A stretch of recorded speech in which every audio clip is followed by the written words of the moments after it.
안녕하십니까. 명품 변호사 조용주 변호사입니다. 오늘은 제가 이제 말씀드릴 사건은 세모녀 살해 사건이라고 다들 아실 텐데요. 노원구의 한 아파트에서 젊은 남자가 그 3명의 그 어머니와 딸 둘을 잔인하게 살해한 사건에 대해서 최근 항소심에서도 이제 무기징역이 선고가 됐습니다. 자, 이 사건의 내용은 다들 아실 테지만 다시 정리해 보자면 온라인 게임으로 알게 된 그 여성을 이 지금 26살 먹은 김태현이 어, 2000 2020 작년이죠. 2021년 3월에 아파트로 찾아가서 그 여자애뿐만 아니라 여동생 어머니까지 잔인하게 살해했던 사건입니다. 사건에 대한 내용은 뉴스들에 나와서 아마 대부분 알고 계실 텐데, 이 사건에 대해서 1심에서도 무기징역이 선고됐고, 그 다음에 항소심에서도 이제 무기징역이 선고가 됐는데, 이번에 무기징역을 선고하면서 재판부가 이례적으로 가석방 없는 무기징역이다라는 이제 판결을 했어요. 근데 형법적으로는 가석방 없는 무기징역이라는 제도가 없어요. 그럼에도 불구하고 법원이 이례적으로 여러 차례 가석방 하지 마라 라고 그 무기징역을 한 이유가 있어서 그거에 대해서 설명을 드리려고 합니다. 우리나라는 사형제가 있는 나라예요. 그러나 사실상 실제적으로 사형을 집행하지 않은 나라가 되었습니다. 개인적으로는 사형에 대한 필요성이 저는 있다고 생각하는 편이긴 하지만 인간의 오류로 인해서 잘못된 판단을 할 경우도 있기 때문에 사형 집행에 대해서는 신중해야 된다고 생각을 하고 있습니다만, 이 사건과 같이 명확하고 그 다음에 아무런 죄가 없는 3명의 생명을 앗아가고 그렇기 때문에 이 사건에 대해서는 이 피고인에 대해서 사형을 선고할 필요가 저는 높다고 생각하는데, 항소심에서도 마찬가지로 그렇게 생각을 했던 것 같아요. 그래서 재판부가 어떤 얘기를 하냐면 이 김태현이란 피고인한테 사형을 선고할 필요성은 상당하지만 지금 현행 제도 하에서는 사형을 선고해도 집행을 하지 않으니까 무기징역형을 선고할 수밖에 없다.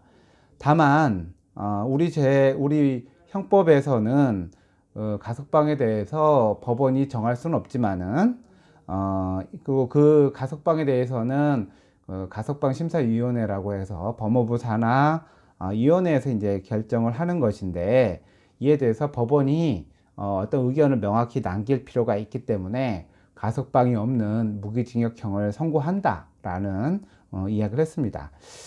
우리 형법에서 가석방은 무기징역이나 20년 이상의 형을 집행한 경우에 가석방을 가능하도록, 그러니까 이 김태현이도 20년 이상의 형을 선고받으면 가석방이 가능한 거죠.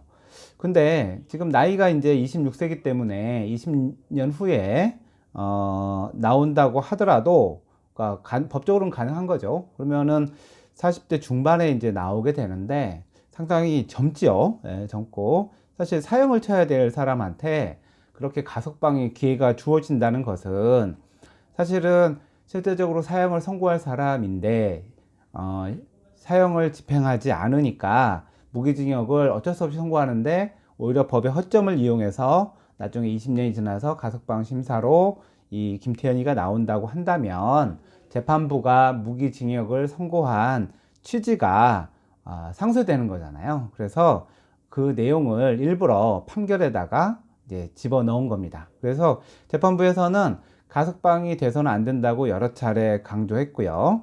그리고 98년도 이후에 사형이 집행되지 않아서 그 실효성 때문에 무기징역을 부득이 선고한 것이다 라는 점을 명확히 했어요. 그래서 나중에 법적으로는 가석방의 대상이 된다 하더라도 재판부의 판결이 이러한 취지로 된 것이다 라는 것을 밝혀서 나중에 가석방이 되지 않도록 하겠다는 재판부의 의지가 이제 읽혀집니다. 네. 그런데 뭐 시간이 지나서 가석방이 될 수도 있겠죠. 그러나 사실은 근본적으로 어떤 범죄에 대해서 그에 상응한 처벌이 있어야 되는 것이고, 세 명이나 잔인하게 살인하고 또 그 안에서 버젓이 뭐 맥주를 마시고 그렇게 있었던 김태현에게 사실 사형밖에 답이 없다고 생각을 해요. 제가 판사였다면 사형을 선고했을 것 같아요. 왜냐하면 어, 집행이 되든 안 되든 그거는 이제 나중에 대통령과 법무부 장관의 판단이겠지만, 그리고 다시 사형이 활성화된다면 김태현이 사형을 집행할 수도 있잖아요. 그러니까 저는 재판부가 좀 더 용기 있게 사형을 선고했으면 좋지 않았을까라는 생각을 합니다. 그래서 이러한 많은 사람을 살상하고 그거에 대해서 반성하지 않고 피해 회복도 되지 않고 이렇게 잔인하게 살인하는 경우에는 그나마 사형이 있어야 그 사람들이 하지 않게 되고, 그건 뭐 여러 가지 이유가 있긴 하지만 자기가 잘못한 만큼의 그만한 처벌은 받아야 된다고 생각을 합니다. 그래서 이번에 이례적으로 가석방 없는 무기징역형이 선고가 되었기 때문에 이 판결을 선고했다라는 점을 알려드리기 위해서 오늘 방송에서는 김태현 사건, 세모녀 살인 사건에 대한 이야기를 드렸습니다. 감사합니다.